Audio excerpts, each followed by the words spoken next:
제가 그림은 잘 모르는데요. 제가 좋아하는 그림 중에 하나가 최후의 만찬입니다. 이 최후의 만찬은 이 밀라노의 이 루도비코라고 하는 공작으로부터 이제 레오나르도 다빈치가 이제 그리게 된 그림인데요. 43세 때 무려 3년에 걸쳐 가지고선 이 최후의 만찬을 그리게 되어져요. 이제 그림이 거의 다 마치게 됐을 때에 초벌이라고 그러잖아요. 그것을 자기 친구에게 그림이 어떠냐고 물어보게 되어졌습니다.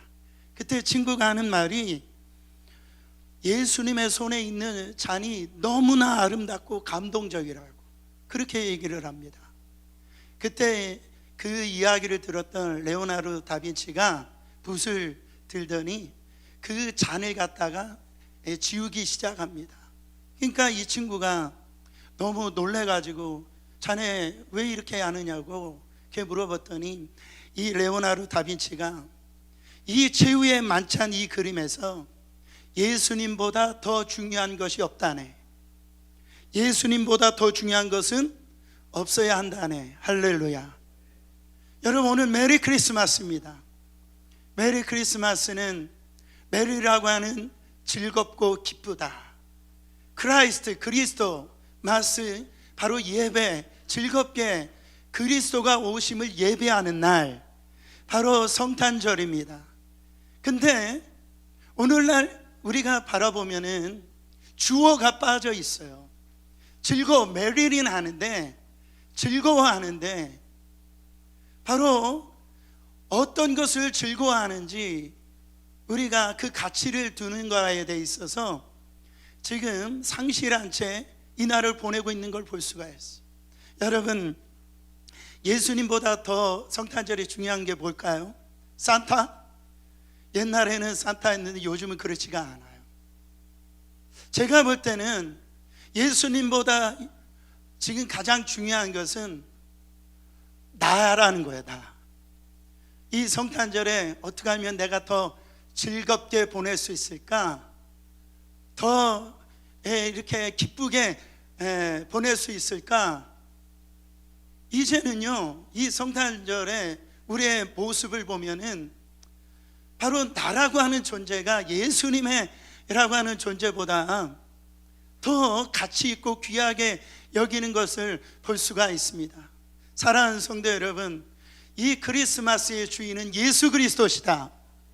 여러분, 크리스마스의 참 주인은 예수다라고 하는 이 보편 진리가 오늘 여러분에게 신앙의 고백이 되시기를 예수 그리스도 이름으로 축원합니다. 이 예수가 역사적으로 오심으로 말미암아 BC와 AD가 갈라지는 변화가 일어났습니다. 이 예수를 영접하는 자들마다 놀라운 변화가 일어나는, 삶이 바뀌어지게 되는 겁니다. 여러분, 이 크리스마스의 이 사건을, 그 의미를, 그 가치를 우리가 깨닫고 이 날을 보내면 우리가 바뀌어지게 되어져요. 변화되게 되어집니다. 이 참다운 크리스마스의 의미를 다시 한 번 더 깨닫는 귀한 시간 되시기를 예수 그리스도 이름으로 축원합니다. 첫 번째, 이 크리스마스는 하나님이 인간이 되신 사건입니다. 할렐루야. 오늘 본문 14절 말씀 다시 한 번 더 앞절을 읽어보면, 육신이 되어, 말씀이 육신이 되어 우리 가운데 거하심이, 그랬어요.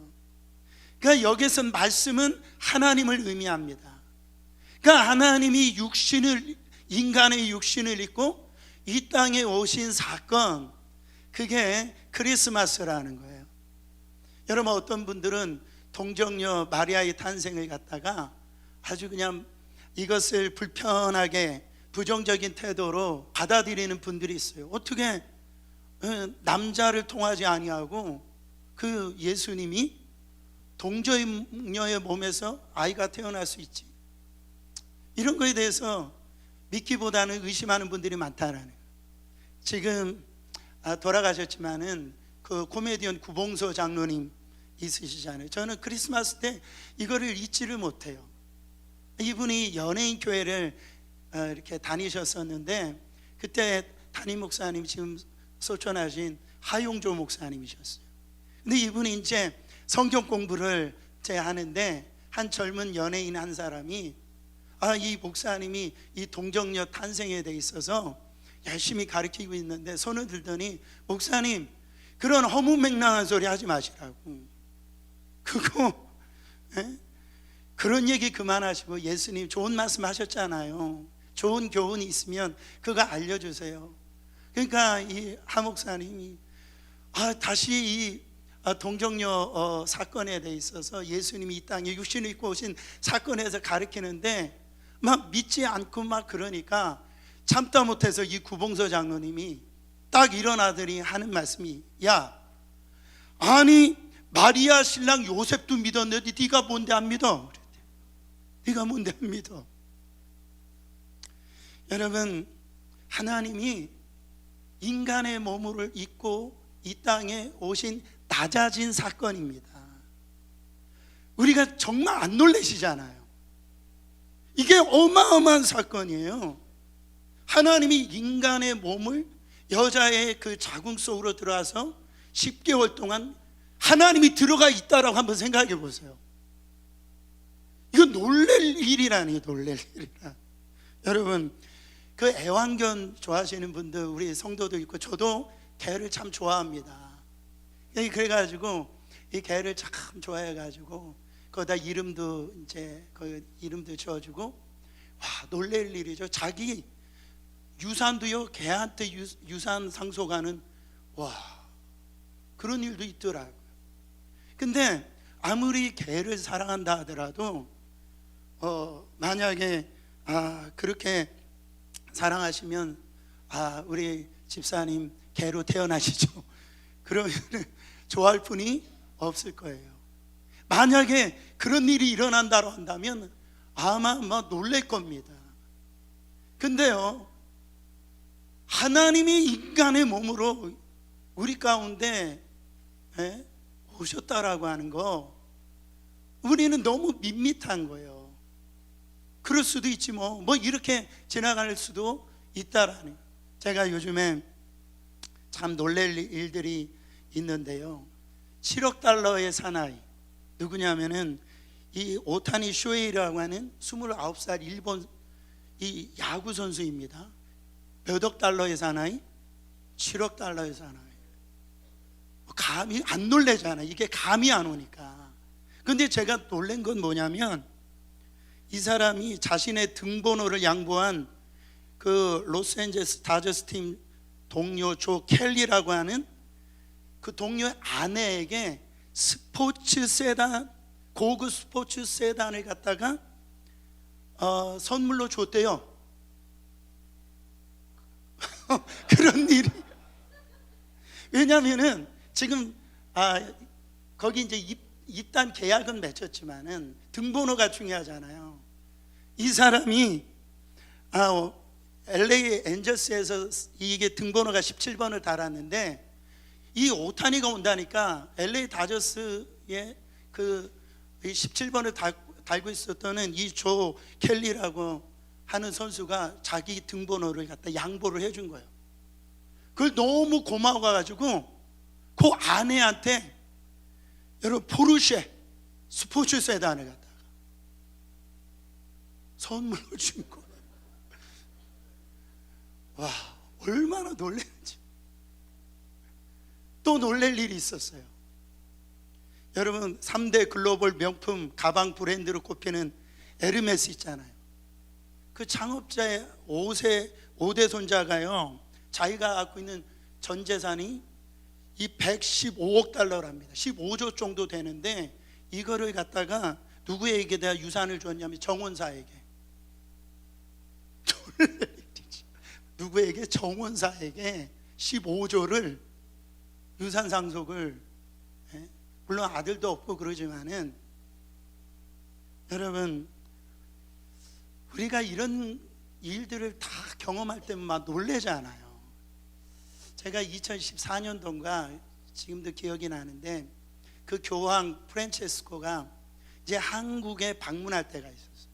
방문하는데 뭐로 그렇게 이 신문 대설특별히 이게 신문에 기록이 있었냐면은 다른 게 아니었어요.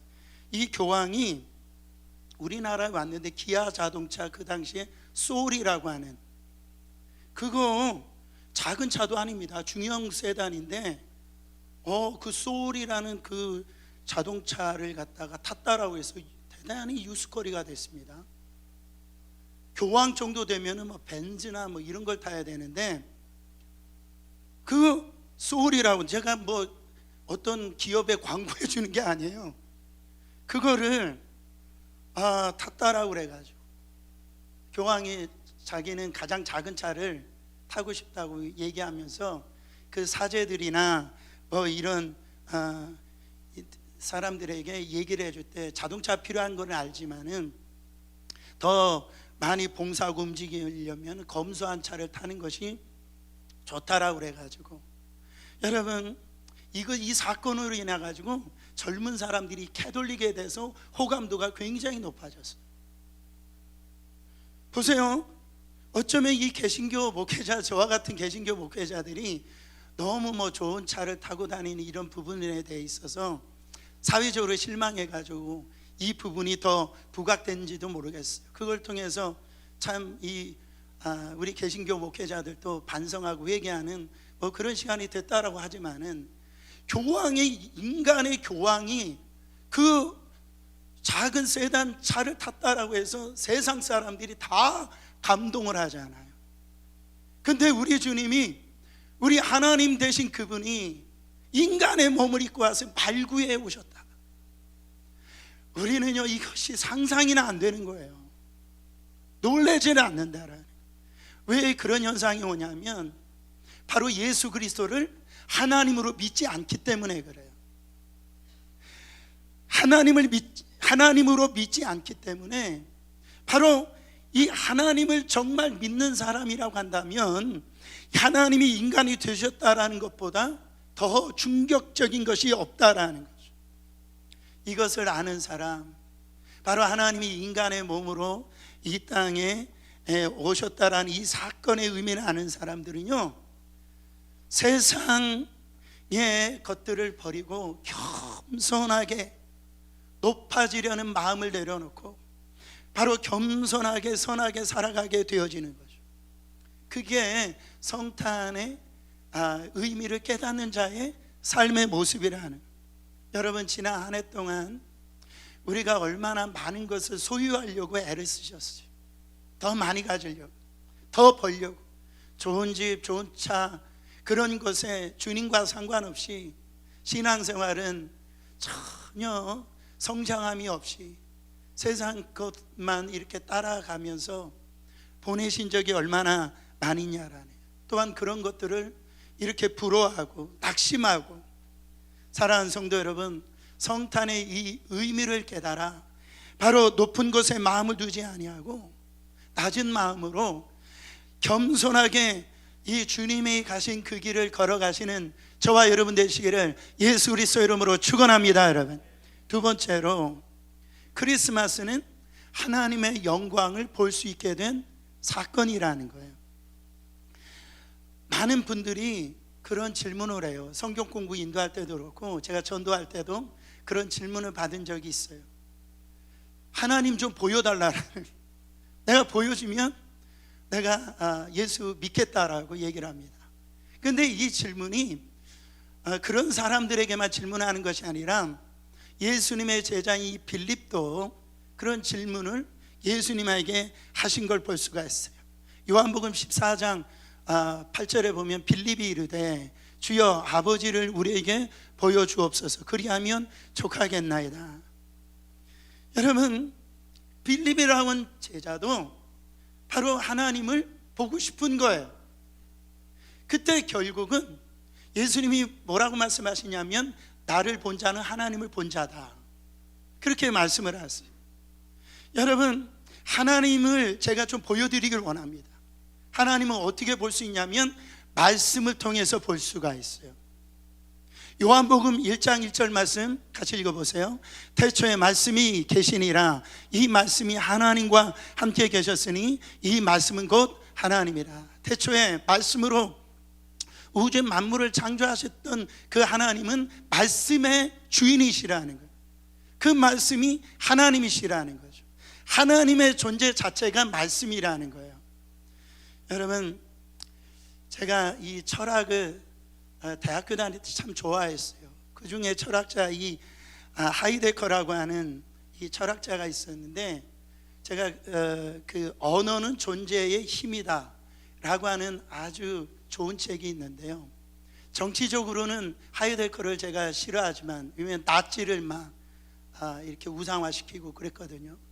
그런데 이 책은 참 좋은 책이에요. 언어는 존재의 힘이다. 이 말이 좀 어렵게 들리지만 다른 말이 아니에요. 바로 존재하는 사람은 말을 한다라는 거예요. 우상은 말을 하지 못합니다. 왜? 존재하지 않으니까. 근데 하나님은 그렇잖아요. 죽은 사람은 말을 할 수가 없는 거예요. 그러니까 존재하는 사람은 언어가 사용한다라는 거예요. 하나님은 존재하세요. 그렇기 때문에 지금도 말씀을 하시는 거예요. 그러므로 우리는 말씀을 읽어야 돼요. 말씀 앞에 내 자존심을 내려놔야 됩니다. 내 마음을 열어야 돼요.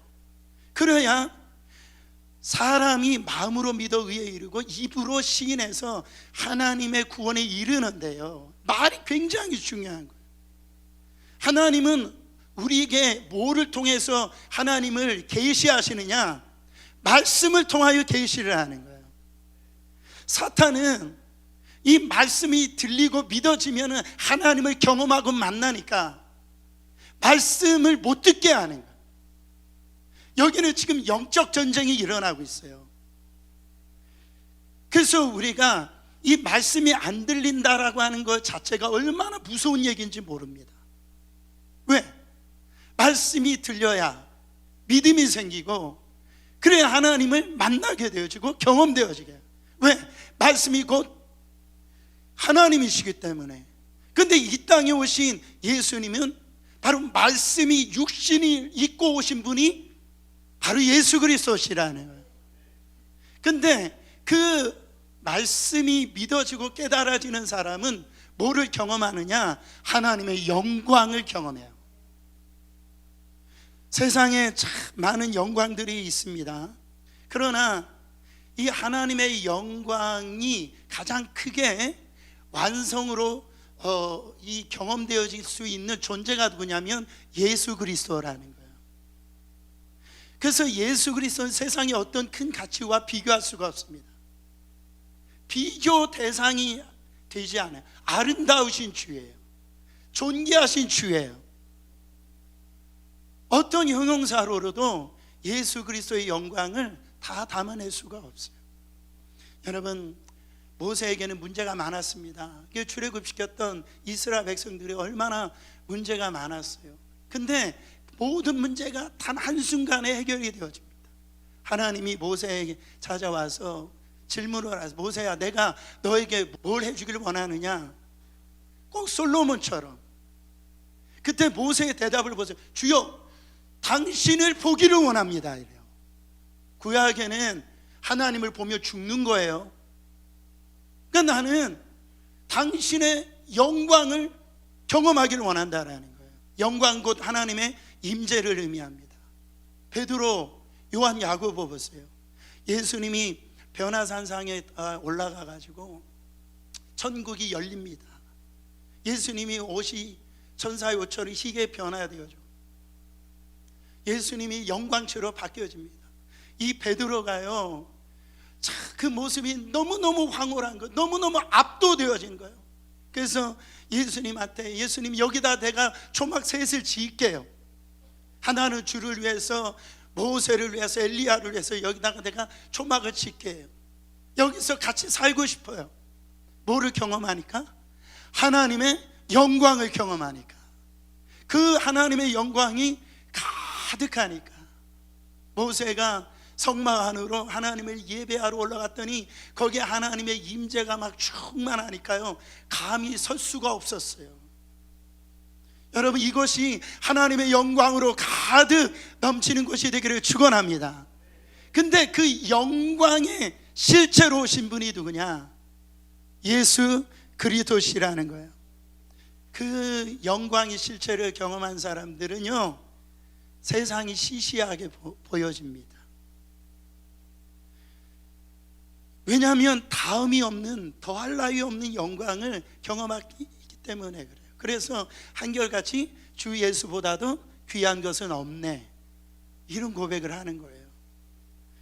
보세요, 예수 그리스도의 영광을 경험했던 사도 바울을 보세요. 그는 삼층층까지 경험한 자예요.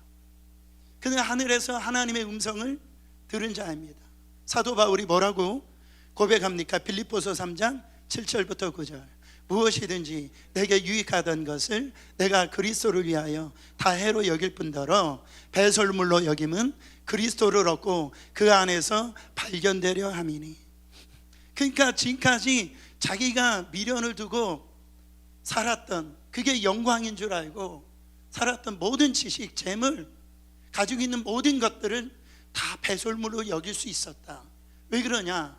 예수 그리스도의 진정한 그 가치된 그 영광을 경험하니까, 그것을 발견하니까 그것이 사라지게, 버려지게 되어졌다라는 거예요. 여러분, 하나님의 영광을 보고 나면 구할 것이 하나도 없어져요. 근데 교회를 다니면서도 여전히 하나님의 영광보다 그 성탄의 의미를 깨닫지 못해서 하나님의 영광을 구하지 못하는 사람들은요, 지금도 세상 헛된 영광, 어떻게 하면 더 높아질까, 어떻게 하면 내가 대접받을까, 인정받을까, 그렇게 이 성탄절을 보내면서도 내가 주인 되어서 그렇게 지금 보내고 있다라는 거죠. 여러분, 교회 와서도 그렇습니다. 교회 와서 내가 이렇게 헌신, 봉사하는 것도 바로 사람들에게 주목받고 싶어하는 마음이라는 거예요. 여러분, 왜 그렇습니까? 사람의 영광이 도대체 무엇인지, 하나님의 영광이 무엇인지를 깨닫지 못하기 때문에 그래요. 정말 하나님의 영광을 보고 나면은요, 망설여지지 않아요. 갈등이 없어집니다. 근데 그 영광이 없으면은 말씀대로 살면 어려워질 거야. 말씀대로 살면 내가 손해볼 거야. 내가 이렇게 말씀대로 살면은 세상 사람 나를 바보 취급할 거야. 그렇게 갈등한다라는 거예요. 사랑하는 성도 여러분, 예수 그리스도의 영광을 보신 분들입니까? 이 성탄절에 그 영광이 회복되시기를 축원합니다. 세상에서 가장 멋진 사람을 바로 한 글자로 줄인다라면 뭐라고 할까요? 나. 세상에서 가장 멋진 사람 누구라고요?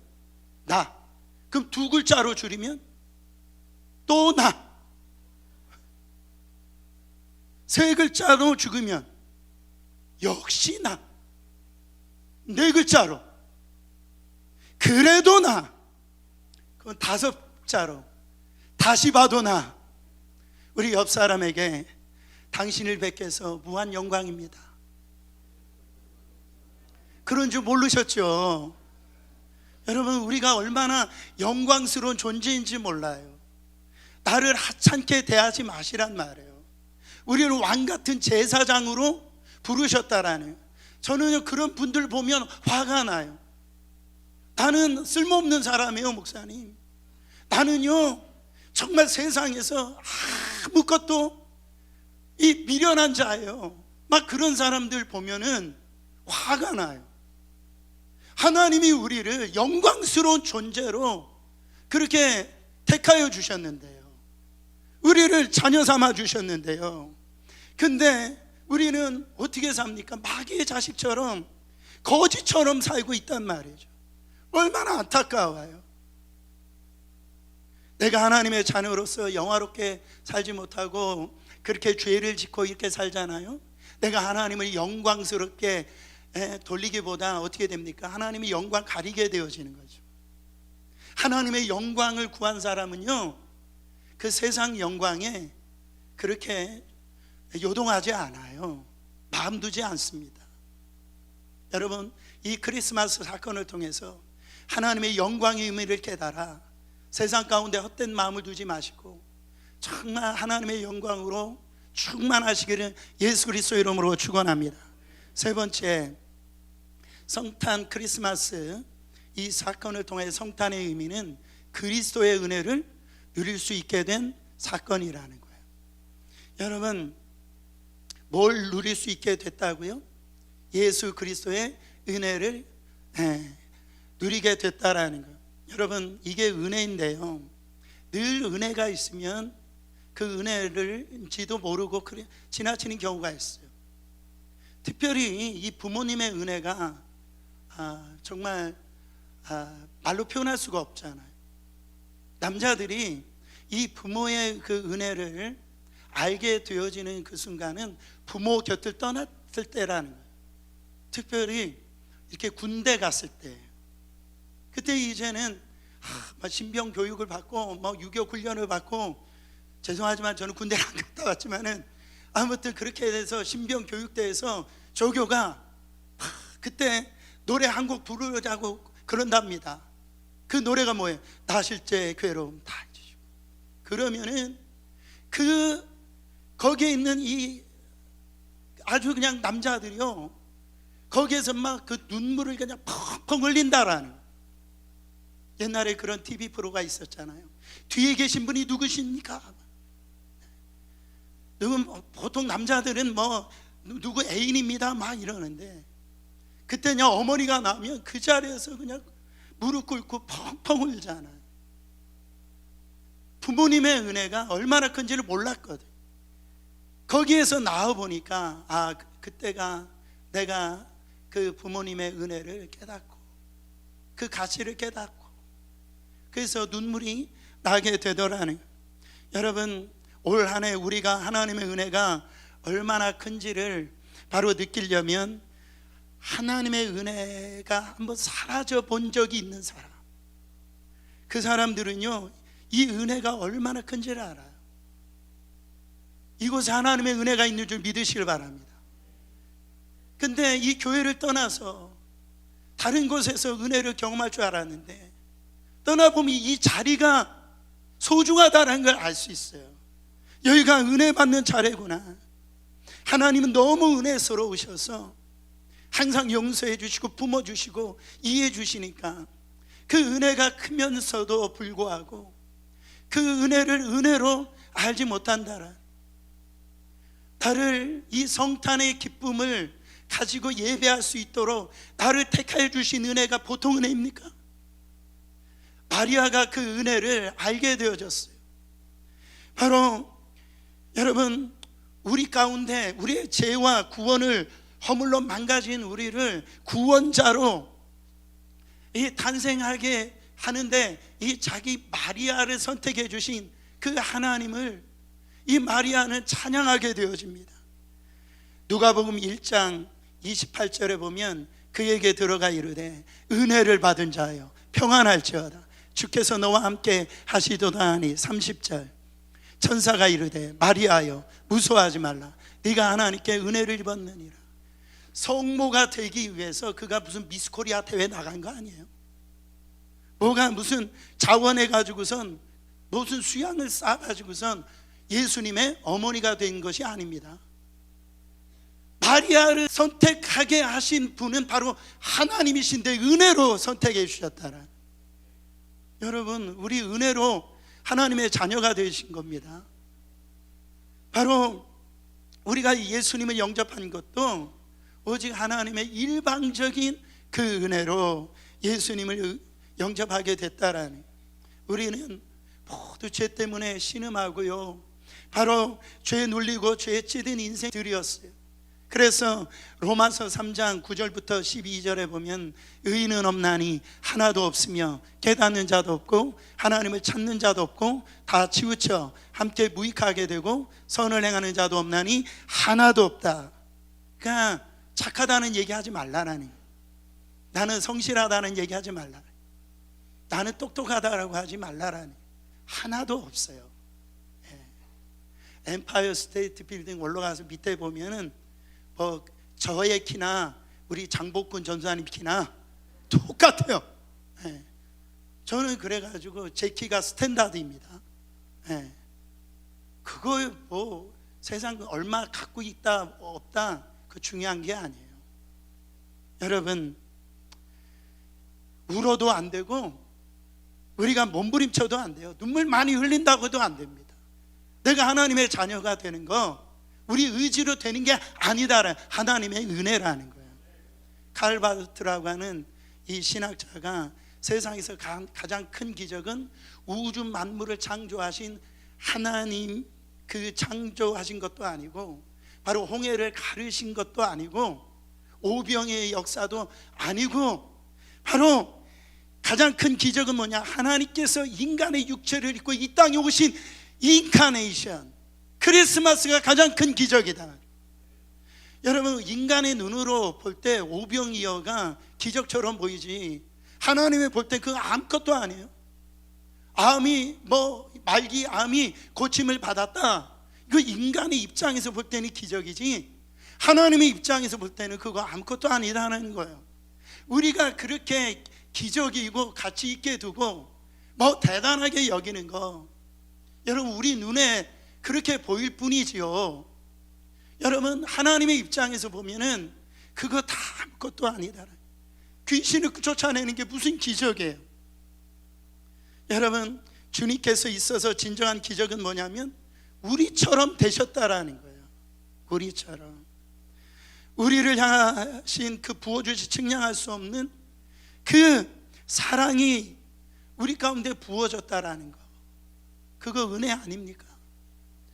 마리아에게 은혜 받은 자여, 우리 옆 사람에게 은혜 받은 자여, 그렇게 한번 해보세요.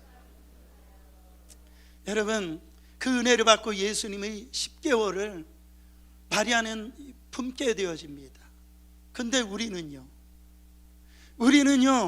바로 하나님의 아들이신 그분이 영으로서 우리 가운데 오셨어요. 우리 가운데 오셔서 떠나가지 않으십니다. 우리와 함께 하십니다. 우리와 동고동락을 하시는 거예요. 임마누엘, 우리와 함께 하시는 하나님. 우리가 슬플 때 우리 주님도 같이 슬퍼하세요.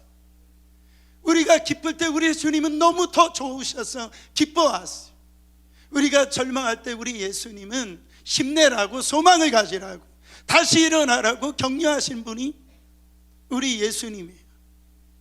사랑하는 성도 여러분, 이 기쁨의 근원이신 그 예수 그리스도가 오늘 크리스마스를 여러분에 오셨으니 어찌 감사하지 않을 수 있습니까? 어찌 찬양하지 않을 수 있습니까? 근데 안타까운 것은 이 주님을 우리가 이 성탄절에 영접하고 맞이해야 되는데요, 그렇지 못하는 분들이 있다라는 거예요. 제가 담임 목사로서 우리 성도님들 이렇게 신방 간다고 한다면요 3일 전부터 집 청소합니다. 아주 음식도 준비하고 아주 깨끗하게 준비를 하는 거예요. 제가 뭐라고? 근데 우리 주님을 맞이하는데 너무 소홀해요. 우리 주님을 생각을 안 해요. 우리 주님을 기뻐하지 않아. 여러분, 가만히 보세요. 금요일날 우리 찬양 성탄 발표제를 했는데 너무 은혜가 되는 거예요. 예수님을 연극하고 찬양하고 예수님 때문에 제가 무너졌어요. 아마 모르신 분들은 동영상을 보시는 정말 제가 낮아질 수밖에 없이 정말. 근데 주님이 드러나니까 얼마나 행복했는지 몰라요. 이 자리에 가득 우리 성도들로 채워져 가지고 고요한 밤 거룩한 밤을 이렇게 부르는데요, 정말 주님의 그 은혜가 감격스럽게 임하더라는 거죠. 여러분의 가정에 이 성탄의 기쁨이 임하기를 원합니다. 저는 안타까운 사람이 누구냐, 물론 주님이 오신 것을 알면서도 그 헤롯 대왕 보세요. 영접하지 않고 동방박사로부터 다 소식을 들었는데도 불구하고 결국은 2살 밑에 있는 아이를 갖다가 다 죽여버립니다. 무엇 때문에? 권력에 대한 이기심 때문에. 바리새인들이나 서기관들, 성경 박사였어요. 정말 신앙생활 모태신앙들입니다. 그럼에도 불구하고 예수 그리스도를 영접하지 않았어요. 저는 가장 아쉬운 사람이 누구냐면 여관방 주인이에요. 예수님이 그 여관방에 오셨어요. 빈 방 있냐고. 거기서 영접했더라면 그 장소가 성지가 됐을 겁니다. 여러분, 그 은혜를 경험한 사람들은요, 우리가 세상 것에 눈멀지를 않습니다. 높아지려고 하지 않아요. 그것이 자랑이 되지 않습니다. 그 은혜를, 성탄의 기쁨을 경험한 사람들은 하나님이 나에게 주신 그 은혜로 주신 모든 것들을 어떻게 되냐면 베풀기 시작해요. 나누기 시작합니다. 왜요? 이게 너무 크기 때문에. 그래서 이 땅에 오신 예수 그리스도를 증거하기 시작을 한다라는 거예요. 사랑하는 성도 여러분, 결론적으로 이 평화의 기쁨이 왜 우리 가운데 이런 기쁨이 되지 않냔 말이죠. 혹시 우리 속에 성탄의 기쁨을 깨닫지 못하고 물질에 사로잡히고 그 세상 영광에 사로잡혀 있는 게 아닙니까? 주님이 오셨는데도 불구하고 아직도 용서할 사람 용서하지 못하고 정말로 서로 갈등과 반목 속에서 이 성탄절을 맞이하고 있는 분이 없습니까? 그분이 이 성탄절의 주인이십니다. 여러분의 가정에 이 예수 그리스도를 왕으로 영접하세요. 그분의 통치를 받으세요. 그분의 다스리심을 받으세요. 여러분 가정에 은혜가 임할 겁니다. 하나님의 영광으로 충만하게 임할 겁니다. 이 크리스마스 날, 이 놀라운 성탄의 기쁨이, 평화가 여러분 가운데 임하기를 예수 그리스도 이름으로 축원합니다.